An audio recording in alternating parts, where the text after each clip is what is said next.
bienvenue sur ma chaîne. Eh bien écoutez, j'espère que vous allez bien, en tout cas moi ça va très bien. Depuis quelques jours, vous avez été nombreux à me demander des vidéos conseils sur l'aspe, la pêche de l'aspe, la traque de l'aspe. C'est pourquoi je vais vous tourner les 3 vidéos concernant la traque de l'aspe.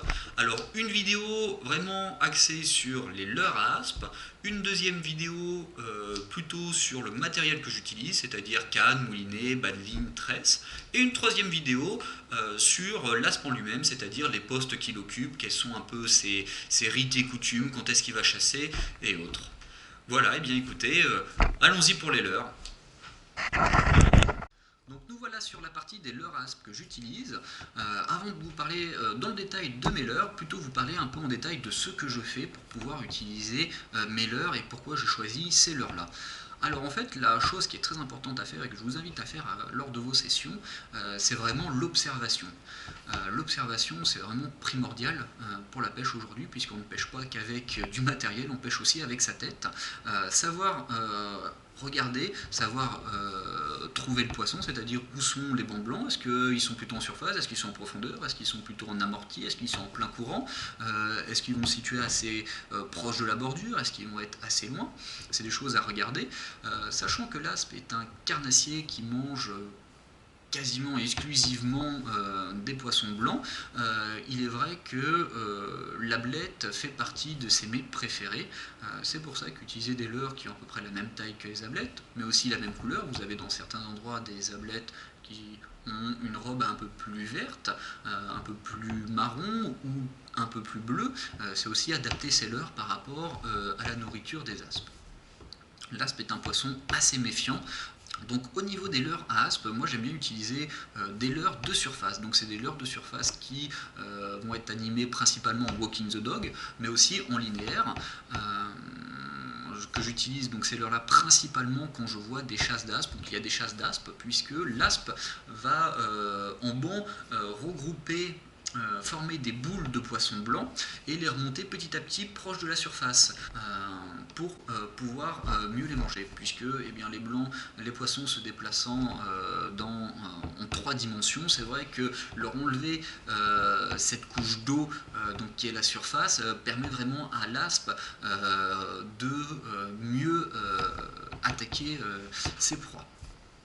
Donc en leurre de surface, moi ce que j'utilise c'est le muret de chez Caperlan, donc un leurre qui est pas très cher, qui ressemble fortement à un sami, donc en termes de bille qui est fortement bruiteur, donc plutôt à utiliser en début de saison, quand la pression de pêche n'est pas encore très importante, et aussi quand vous commencez à avoir un début de chasse, puisque les chasses d'aspe peuvent arriver d'un coup. Vous avez de nombreuses chasses de façon vraiment exponentielle et à quelques minutes près, vous avez énormément de chasse à plus de chasse du tout. Donc c'est vrai que utiliser en début de chasse, vraiment pour attirer les aspes quand ils ont dans cette mode un peu de furie, c'est vraiment très bien. Un leurre que j'aime aussi beaucoup, c'est le Dog X Junior de chez Megabass. Donc là, c'est un leurre qui, en termes de bruit, est moins bruiteur que le muret. Oui, certes, il est assez bruiteur, avec une sonorité pas trop aiguë, mais pas trop grave. Donc un leurre qui se lance vraiment loin, mais surtout qui est extrêmement facile à animer. Donc il m'a rapporté vraiment pas mal d'aspes aussi cette année. Donc j'aime vraiment beaucoup. Donc un autre type de leurre aussi que les aspes n'ont pas vraiment l'habitude de voir, et j'insiste vraiment sur le fait que plus vous avez des leurres qui changent de l'ordinaire ou qui sont un peu nouveaux, et moins vous allez avoir cette méfiance de l'aspe à l'égard de ce leurre. Donc c'est le Bérouf Manic de chez Duo. Donc vous avez un leurre vraiment avec un profil vraiment très simple, très aérodynamique, donc qui se lance vraiment loin, donc pour aller chercher des aspes assez loin. C'est un leurre qui, en termes de billes, est peu bruiteur, mais avec une sonorité assez grave. Donc c'est un leurre qui se ramène aussi en walking the dog, mais aussi en linéaire. Et la spécificité vraiment et la caractéristique de ce leurre, c'est qu'il ne va pas être totalement à l'horizontale, il va être à l'oblique. Donc il va avoir une différente pénétration dans l'eau, donc qui va être à certains moments beaucoup plus visible pour l'aspe quand vous avez une animation rapide. Un autre type de leurre que j'aime aussi beaucoup, que j'utilise principalement en fin de saison, c'est le duo Pleco. Donc un leurre beaucoup plus grand, beaucoup plus lourd, donc qui se lance aussi vraiment plus loin, qui est un peu plus compliqué à animer, mais une fois que vous avez vraiment cette animation, ce petit coup de poignet qui va vous faire aller, qui va donner vraiment cette saccade, cette nage en zigzag, donc Walking the Dog au leurre, là c'est vraiment tout bénéf pour vous. Hein. Donc vous avez un leurre donc, qui est assez gros, donc qui va cibler principalement les gros aspes, mais il n'est pas rare d'attraper des petits aspes, même des aspes de 30-40 avec sans aucun souci.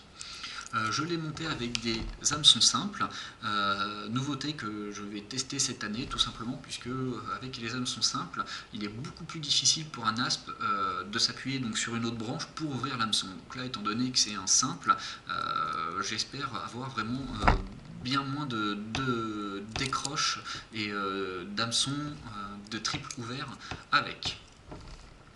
Alors, un autre leurre aussi que j'aime bien utiliser, c'est le skinny pop. Donc c'est un leurre qui est assez long, mais qui va avoir une bouche de popper.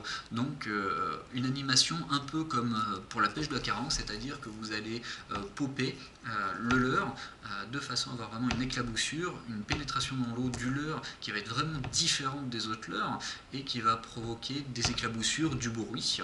Donc ça peut vraiment attirer des aspes qui sont un peu plus méfiants ou les faire remonter proche de la surface. J'aime bien aussi utiliser le Popix de chez Megabass. C'est un leurre aussi qui peut changer, donc toujours en animation rapide, essayer d'effectuer le moins de pauses possible. Alors, le moins de pauses possible dans l'animation des leurres, certains jours c'est vraiment payant, voire quasiment la plupart des jours c'est payant. Certains jours c'est vrai que faire des pauses de 1 seconde, une demi-seconde permet aussi de déclencher des attaques et permet aussi, quand le leurre est loin, à un aspe d'avoir aussi ce temps d'aller chercher ce leurre là. Donc voilà pour la partie des leurres de surface que j'utilise.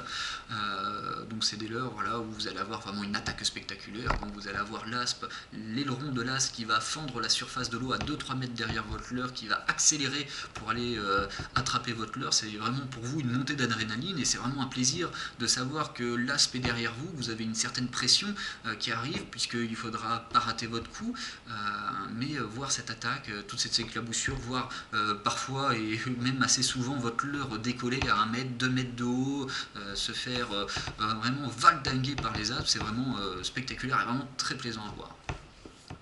Alors moi je affectionne tout particulièrement les minots, donc effectivement on n'a pas ce côté spectaculaire que vous pouvez avoir lors des attaques en surface, mais moi ce que j'aime bien c'est pouvoir lancer mon leurre et me dire vraiment à tout moment je peux me prendre une cartouche d'aspe, une châtaigne d'aspe, donc c'est vraiment dans l'animation quand vous allez ramener le leurre que vous allez avoir cette attaque et ça fait vraiment, c'est plutôt un côté surprise qui est vraiment moi que j'apprécie vraiment, et aussi vous avez beaucoup moins de ratés. Les aspes ratent assez facilement des leurres de surface, le minot ça arrive aussi mais bien moins. Donc en leurre à bavette, les minots, moi j'utilise principalement le Ryuki de chez Duo. Donc là vous avez un leurre profilé, donc là en 95S, c'est la nouveauté de chez Ultimate Fishing cette année. C'est un leurre qui fait 17 grammes, donc qui se lance vraiment bien, qui a un profil vraiment assez fin, donc qui va permettre vraiment d'aller chercher les aspes dans des courants très forts. Il tient vraiment très bien le courant sans décrocher. Que dire sur ce leurre? C'est un leurre qui a une sonorité assez grave. Le 95S déplace assez d'eau, donc il va vraiment un peu changer de son petit frère, qui est le Ryuki 95S, que j'ai beaucoup utilisé l'année dernière, qui m'a rapporté beaucoup de poissons. Donc c'est un leurre qui tient vraiment très bien le courant. Vous n'avez vraiment pas de soucis à vous faire de ce point de vue-là.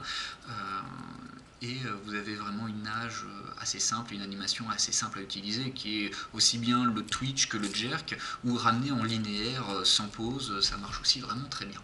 Alors après au niveau des animations, c'est vrai des minots, vous n'avez pas énormément d'animation à faire, puisque l'aspe finalement n'est pas très compliqué, c'est vraiment pêcher pendant les bonnes périodes et pendant aussi le bon moment de la journée.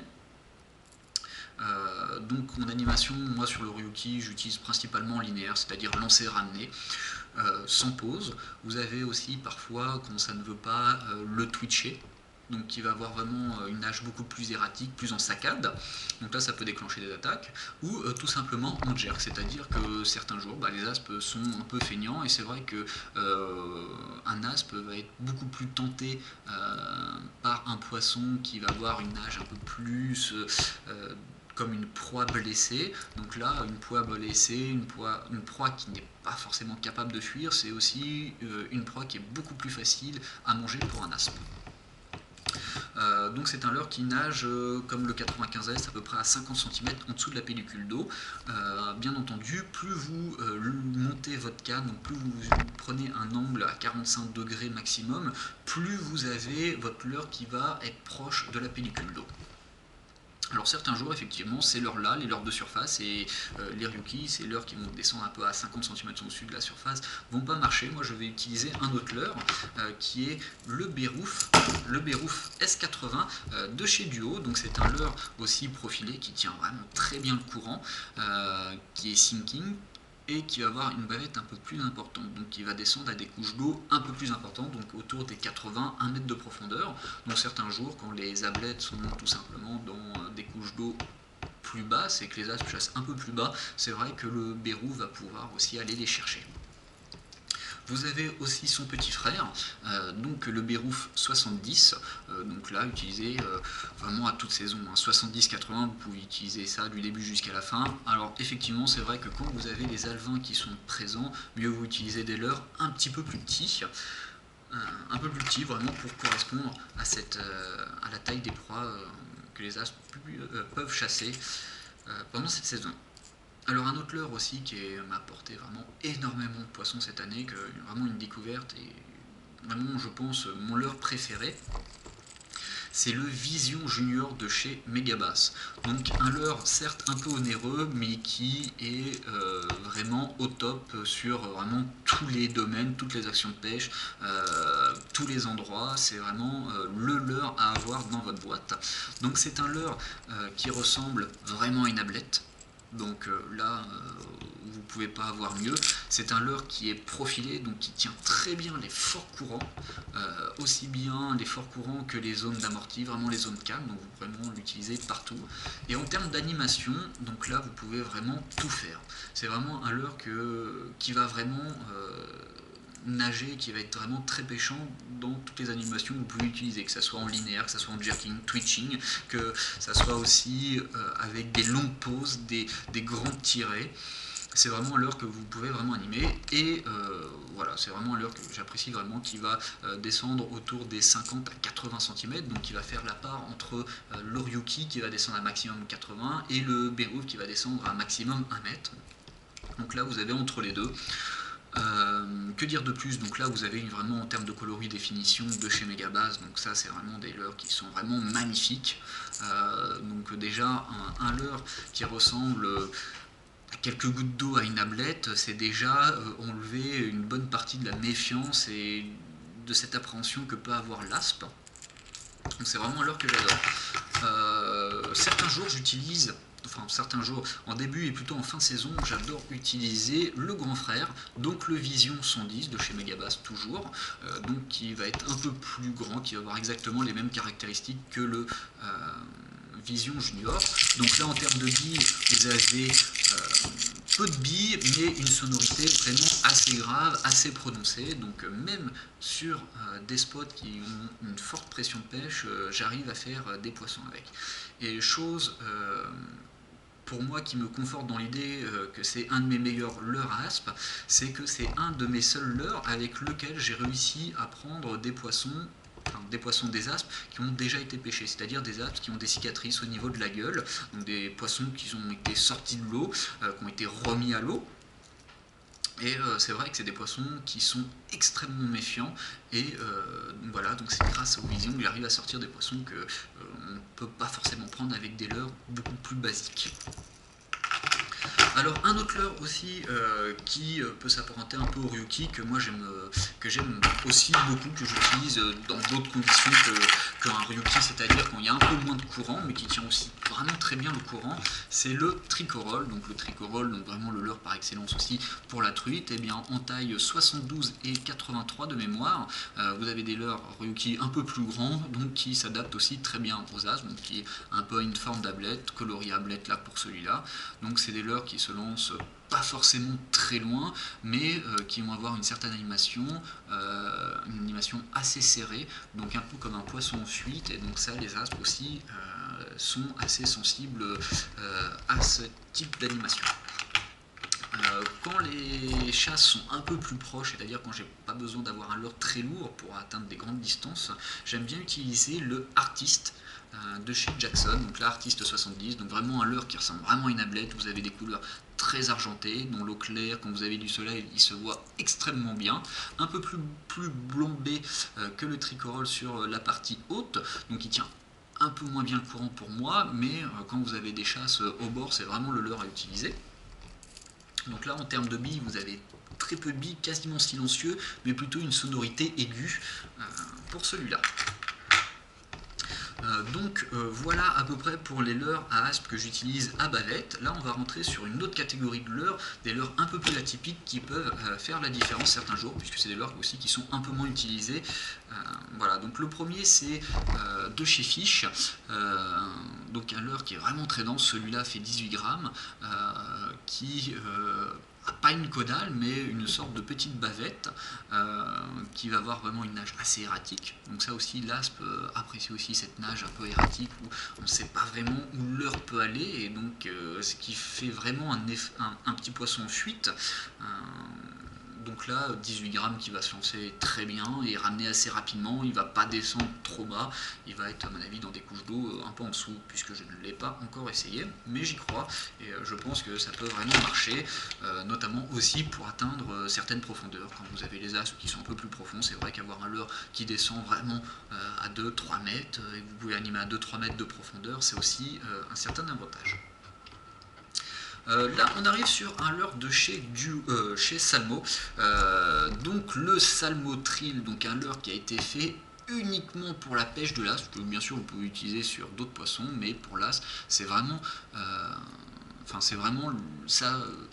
Il a été créé vraiment pour la pêche de l'as. Donc c'est un leurre qui est assez dense, qui se lance donc vraiment très loin. Et la caractéristique de ce leurre-là, comme vous pouvez le voir, c'est qu'il a une bavette à 90 degrés.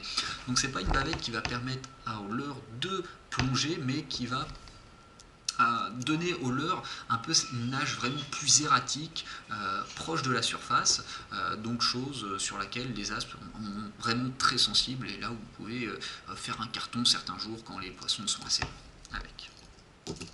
Un autre leurre aussi atypique, c'est les spinbait de chez Duo, donc Release Spinbait, donc qui sont des leurres vraiment très bien, à hélice.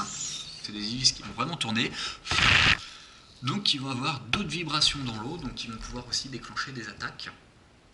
Des leurres que les aspes ne voient vraiment très peu, donc sur des endroits vraiment avec une pression de pêche assez forte, c'est vraiment des leurres qui peuvent faire la différence.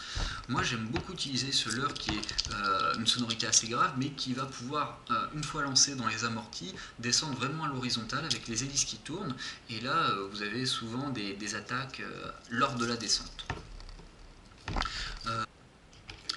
Un autre leurre aussi que j'aime vraiment utilisé dans les amortis ou quand il y a un peu moins de courant, c'est le Tide Minnow Sprint de chez Duo, donc un leurre beaucoup plus bombé, d'où le fait qu'il ne tienne pas forcément bien le courant, mais qui a une petite bavette assez étroite, donc là vous allez avoir vraiment une nage très serrée avec un léger rolling, que j'utilise principalement pour les zones assez calmes, donc qui m'a rapporté aussi beaucoup de poissons cette année. Donc c'est un leurre qui va avoir quelques billes aussi très sourdes, donc vraiment sympa à utiliser, que je conseille aussi vraiment. Voilà à peu près pour mes leurres à aspe que j'utilise aussi bien les leurres de surface que les leurres qui vont descendre en dessous de la pellicule, voire un peu plus profondément. Donc c'est des leurres dans lesquels je donne vraiment toute ma confiance, c'est des leurres avec lesquels j'ai pris des aspes, et voilà, que je vais certainement utiliser sans modération pour cette année 2017. Donc, chose aussi à savoir, c'est que généralement vous avez des tripes sur les leurres. Moi j'utilise des tripes, je vais passer vraiment sur des hameçons simples cette année. Je ne manquerai pas de vous donner un peu mes impressions sur les hameçons simples. En tout cas pour les hameçons triples, moi j'aime, et quasiment je vous conseille de changer les hameçons triples, aussi bien que ce soit sur les Ryoki, les Vision ou tout autre leurre, puisque vous avez des hameçons qui sont assez simples dans le sens où ils sont pas forcément très résistants. Et l'aspe est vraiment un poisson qui est violent, c'est-à-dire que quand vous allez vous prendre une cartouche d'aspe, il n'est pas rare de voir des hameçons s'ouvrir. Donc moi j'utilise principalement des triples ST41. Donc des hameçons, des triples qui sont vraiment très résistants. Donc ça m'arrive de temps en temps de me faire ouvrir des hameçons ST41, mais ça reste vraiment assez rare. Donc des hameçons vraiment très résistants qui vont être voilà, qui vont être comme ceci. Donc très résistants, qui permet aussi de ne pas décrocher ou pas vous faire ouvrir sur des beaux poissons. Voilà pour vous parler un peu de l'armement finalement de mes leurres. Autre chose à savoir, c'est aussi les coloris de leurres. Donc moi j'aime bien utiliser des coloris naturels, mais un peu pour tout type de pêche finalement, que ça soit aussi bien brochet, cendre ou aspe. Donc quand je parle de coloris naturels, donc qui vont vraiment se rapprocher aux observations que vous pourrez avoir au bord de l'eau, donc principalement par rapport aux ablettes, aux poissons blancs. Et donc plus vous allez utiliser des coloris qui vont se rapprocher du naturel et de l'environnement dans lequel vous vous trouvez, et plus vous êtes sûr vraiment d'enlever cette méfiance de l'aspe et attraper ces poissons-là. Après, effectivement, certains leurres, certaines coloris marchent vraiment très bien, donc qui ne sont pas forcément naturels, mais qui vont se rapprocher. Donc là, on a le blanc, qui pour moi est vraiment une des très bonnes coloris que vous pouvez avoir en dehors de ce coloris un peu brillant, tout simplement puisque quand la nuit va commencer à tomber, quand ça va être un peu plus sombre, avoir un leurre un peu plus blanc, c'est aussi un leurre que vous allez qu'un poisson va voir davantage dans l'eau, donc qui va pouvoir vraiment chasser plus facilement. Donc voilà, j'utilise quasiment pas de coloris flashy pour les leurres aspe. Les quelques coloris que je vais utiliser vont être notamment sur les leurres de surface. Vous allez avoir une coloris, bon là un peu fluo, mais un ventre aussi plus orangé. Donc là, moi ce que j'aime bien, c'est vraiment par exemple sur le Dog X Junior, vous allez voir un petit peu cette partie un peu rouge, donc malgré tout que ça soit un coloris naturel, qui va pouvoir vraiment aider l'aspe à cibler pour essayer d'avoir un peu moins de ratés possible. Donc voilà à peu près pour les coloris globalement. Donc vraiment à retenir, c'est des coloris qui se rapprochent du naturel, vraiment argentés dans le blanc. Vous avez aussi ce qui marche quand l'eau est un peu plus trouble, un peu plus teintée, ça va être des coloris un peu plus jaunes. Donc là, plus fluo, donc vraiment sur le jaune ou l'orangé ou le doré, donc qui vont vraiment faire la différence. Donc voilà pour la présentation des leurres. Donc dans une deuxième vidéo, nous allons voir un peu plus le matériel, donc canne, moulinet, que j'utilise pour traquer l'aspe. J'espère que cette vidéo vous aura plu et n'hésitez pas à me contacter, à marquer des commentaires si vous avez la moindre question. N'hésitez surtout pas. Je vous remercie. Au revoir.